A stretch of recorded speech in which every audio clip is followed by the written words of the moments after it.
Magandang araw mga kaibigan. Bigyan natin ngayon ng reaction opinion itong post ni Dr. Rob Rances.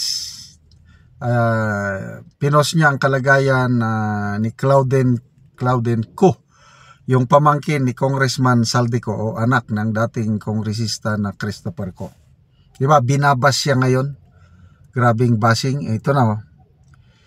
Claudine Co, best friend, revealed that she is now suffering from anxiety and depression and called for an end to the bashing against her. So nakakaawa naman itong bata na ito. Depression, anxiety. Ito, may tanong si Dr. Rob Rances. Who do you think is really responsible for this? Yung anxiety, depression ni Claudine Co. A, herself, for flaunting her extravagant lifestyle. B, the older Co, o Cos, tatay, uncle, the older Co for giving people reasons to bash her. C, the very people they're now asking to stop bashing. I just hope she doesn't survive. I just hope she doesn't survive this anxiety and depression by becoming as callous as the very people who drag her into this mess. Okay, so tatlo, sarili niya, yes to me. Kung hindi niya ipinost sa social media ang kanyang karangyaan, hindi siya mabas ng ganito. Ganon na rin yung Madiskaya. Kung hindi sila nagpa-interview kay Julius Babaw at Corina Sanchez, hindi sila mabas. Hindi sila, ngayon, iimbestigahan na sila ng BIR, ng BOC. Ito na yung karma in action. Mirisi Gaba. And then see, the very people they're now asking to stop bashing. Ako, hindi ko masisi itong mga nagbabas dahil masakit eh.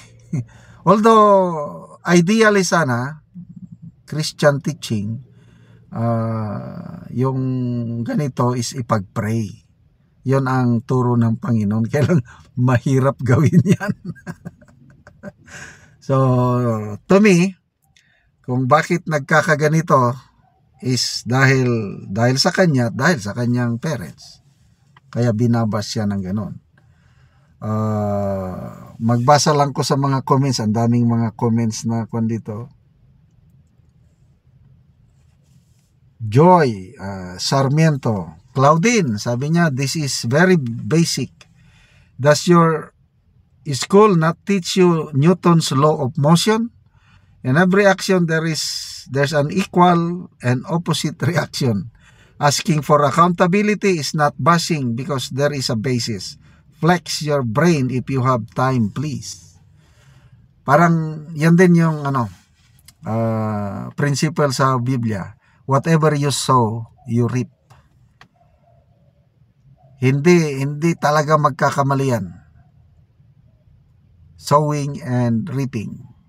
So, ito na, makikita mo na ang Diyos gumagalaw kasi nabubuking na sila ngayon. Kahit itong administrasyon na ito, after 3 years, nabuking na ang kahinaan ng leadership, kawalan talaga ng accountability. Tingnan nyo, inabolish nila ang Presidential Anti-Corruption Commission. Ngayon, na-realize nila, grabe palang korupsyon. Ngayon, nagpapatawag na sila investigasyon. Kung hindi sana nila dinisolve yung PACC, automatic, mayroong commission na mag-investigate. So, ano na sila ngayon? Nakakarma na. Nakakarma na. Ano pa? Annalisa Olivar, anxiety and depression? How about those who suffered? Yeah, right. I wonder how depression feels when you're on a first-class flight with your Hermes purse while being served caviar and wine. May nabasa kong post kanina. Itong mga anak ng mga mayayaman na politiko, kontraktor, anxiety, depression, sasuffer. Habang ang mga tao nagsasuffer ng leptospirosis, ano pa, yung kotse mo, sakinan mo, hinuhulugan mo pa na lubog sa baha. Ang hirap nun. O kaya yung mga naabala, hindi makauwi, hindi makakapasok sa trabaho dahil sa baha. Grabe, yung baha sa Quezon City hanggang leeg na. Lumalangoy na sila. Na ngayon lang, sabi nga ni Sas Roganto Sasot, may post. Sabi niya, oy, tumira ako dyan. Sabi niya, yung lugar na naipost na baha, hindi naman yan nababaha dati. Bakit ngayon nababaha na? Kasi nga, wala na, sobra. Si Auntie Claire naman. Grabe itong Auntie Claire talaga. Attack ng attack sa Duterte. Sabi niya, dapat i-explain ng Duterte administration yung 13,000 flood control projects nung kapanahunan nila. Oy, walang issue ng flood control panahon ni PRRD dahil matino ang mga construction. Marami akong nakikitang mga post ngayon. Pinapakita, ito yung flood control panahon ni Duterte. Lalo na Davao. Ang ganda ng pagkagawa. Bukidnon, ang ganda ng pagkagawa. At ako mismo, ulitin ko na naman yung kaibigan ko, subscriber ko from Mountain Province, na nagpadala ng picture ng flood control project sa bayan nila ng Mountain Province na ang laki yung ilog, laki ng baha, kailang ang laki naman, ang tibay naman yung flood control project sa kanilang bayan. Kaya sabi ng aking kaibigan, subscriber is, salamat kami panahon ni Tatay Digong dahil natapos itong flood control dike sa aming bayan. Ngayon, safety kami. Magandang pagkagawa dahil ang mga kontraktor takot na gumawa ng substandard dahil pag isusumbong namin sa 8888, patay sila. Hindi sila babayaran ni Tatay Digong. May nagsabi sa akin mayroon din daw komisyon kickback panahon ni Tatay Digong, kailang hanggang 5% lang. Kakaunti ang nababawas. Ngayon, ilan nababawas? Grabe, 70%. 30% na lang naiiwan. Kaya substandard, talagang magbaha. Kawawa ang taong bayan. Okay.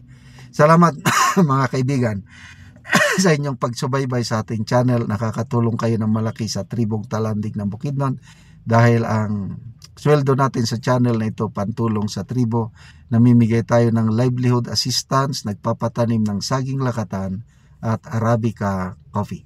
Panoorin nyo ang video na ito. Nami sa among area sa among gitamnan og kape.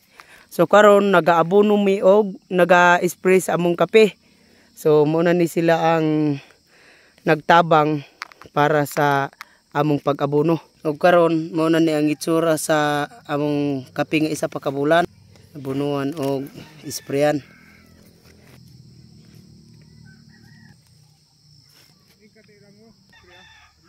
Karon lay ang mag-abuno, lay pod ang naga-spray.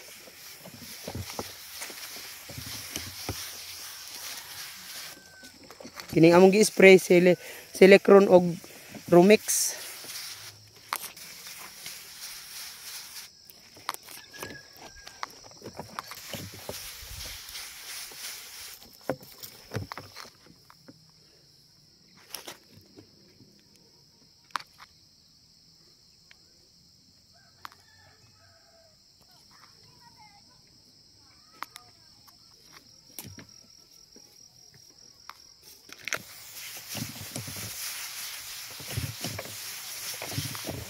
O karon gawa sa among tinanom nga kape, muupod ni ang among tanom nga lakatan nga hapit na mamunga o nindot na gid kaayo nga tan-awon kay mga tambok man o gawas nga tambok hinlupod ang among saging nga lakatan.